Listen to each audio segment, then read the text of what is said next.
Assalamualaikum warahmatullahi wabarakatuh. Kami dari kelompok akuntansi biaya, yaitu saya Dian Listiana Supriyati. Dengarkan saya Bibi Azahra Amelia. Kami akan menjelaskan secara online dengan materi harga pokok produksi dan penggolongan biaya.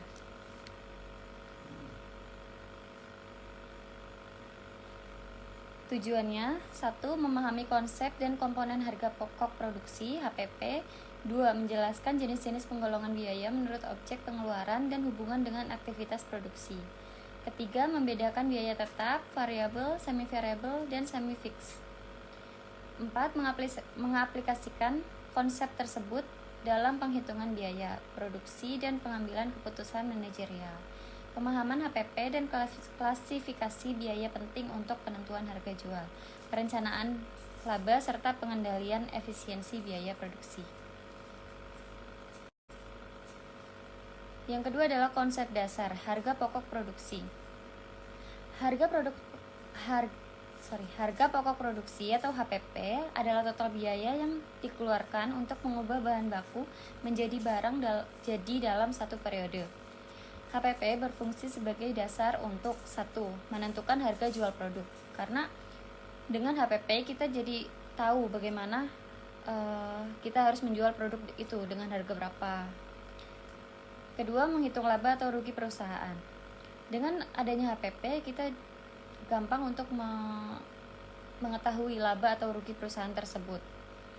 Yang ketiga, ada mengendalikan efisiensi dan efektivitas proses produksi.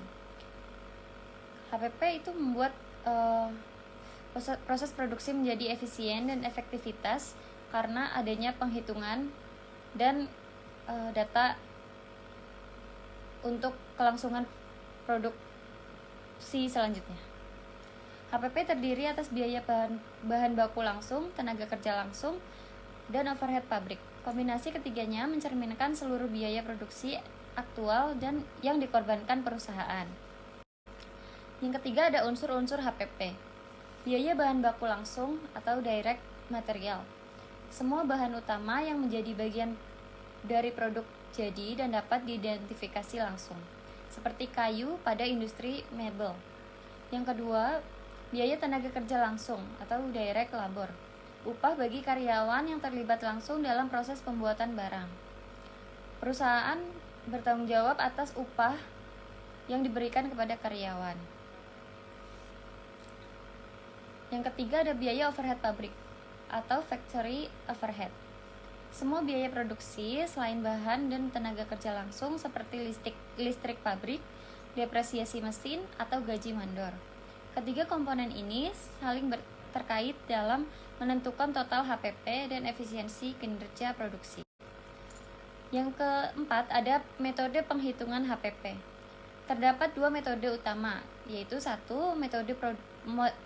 Metode harga pokok pesanan atau job order costing. Biaya dikumpulkan untuk setiap pesanan atau proyek tertentu. Cocok untuk produksi berdasarkan pesanan pelanggan, seperti percetakan atau bengkel. Yang kedua ada metode harga pokok proses atau proses costing. Biaya dikumpulkan berdasarkan departemen atau proses produksi, cocok untuk produksi massal seperti pabrik semen atau makanan. Pemilihan metode bergantung pada karakteristik produk dan sistem produksi perusahaan. Jadi kita bisa menentukan perusahaan akan menggunakan metode yang mana sesuai dengan produk yang dijalankan. Selanjutnya ada penggolongan biaya.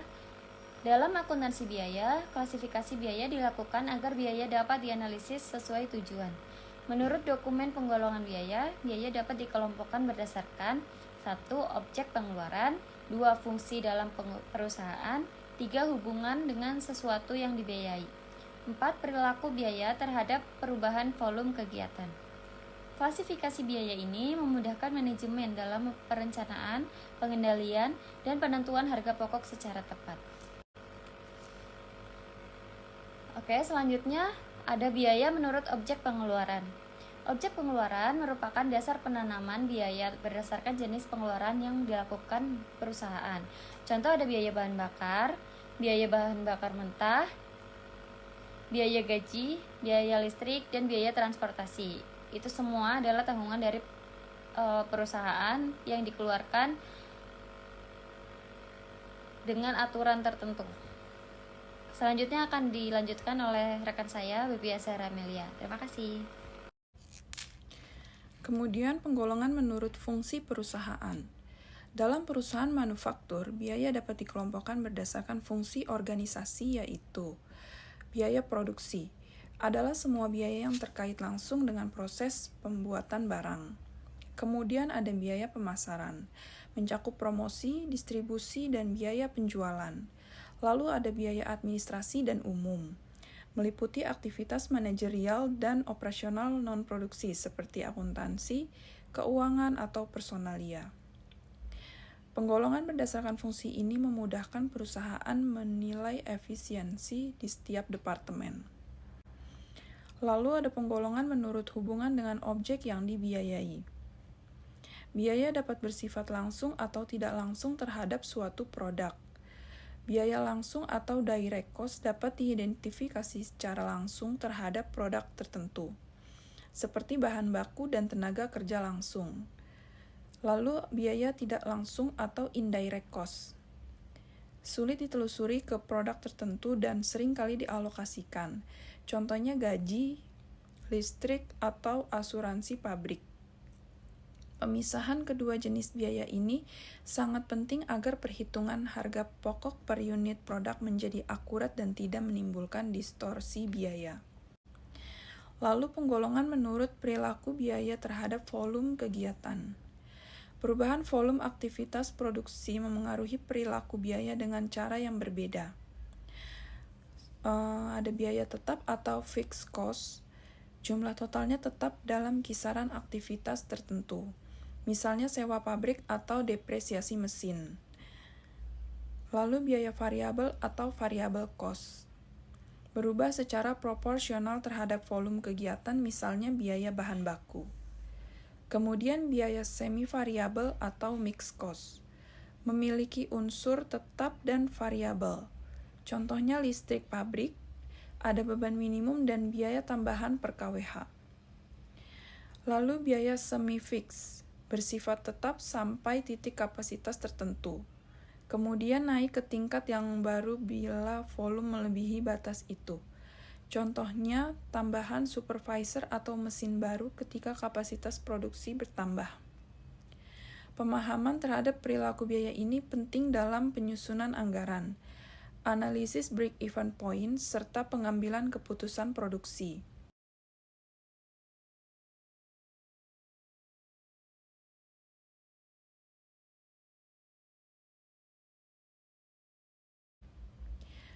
Lalu perbandingan biaya semi-variabel dan semi-fix. Perbedaan utama antara biaya semi-variabel dan semi-fix terletak pada pola perubahan biayanya. Biaya semi-variabel berubah secara proporsional dengan tingkat aktivitas karena terdiri dari unsur tetap dan variabel. Sementara itu, biaya semi-fix berubah secara bertahap atau step cost ketika melewati tingkat volume tertentu. Misalnya jika kapasitas pabrik bertambah dari 10.000 menjadi 15.000 unit, maka perusahaan harus menambah satu mesin atau supervisor baru sehingga biaya meningkat ke tingkat tetap yang baru. Lalu penerapan konsep dalam perhitungan HPP. Dalam praktiknya, perusahaan harus menggabungkan seluruh komponen biaya untuk menghitung HPP. HPP sama dengan bahan baku langsung ditambah kerja langsung ditambah biaya overhead pabrik.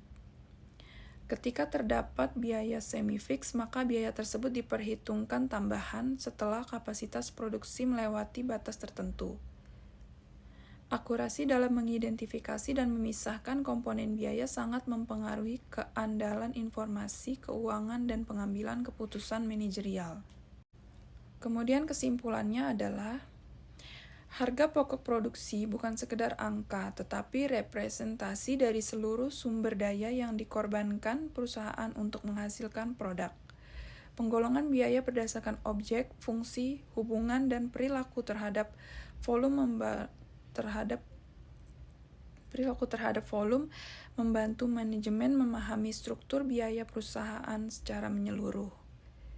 Khususnya, biaya tetap dan semi-fix memiliki peran penting dalam perencanaan kapasitas dan efisiensi produksi. Dengan pengendalian biaya yang baik dan pemahaman mendalam terhadap perilaku biaya, perusahaan dapat menetapkan harga jual yang kompetitif, menjaga profitabilitas, serta meningkatkan daya saing di pasar. Demikian presentasi dari kelompok kami. Terima kasih.